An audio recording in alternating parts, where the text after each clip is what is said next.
Place the robot vacuum upside down on a flat surface.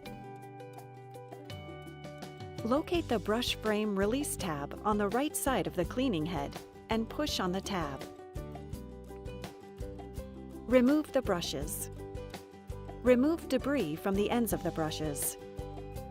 Remove the gray brush bearings and clean around and under them.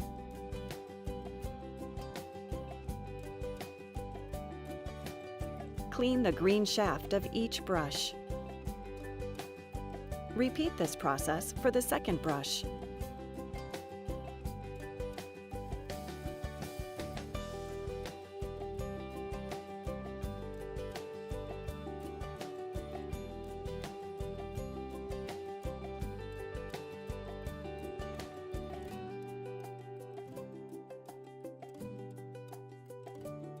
Replace the bearings onto each brush. After cleaning, reinstall the brushes, making sure the bearings are in place.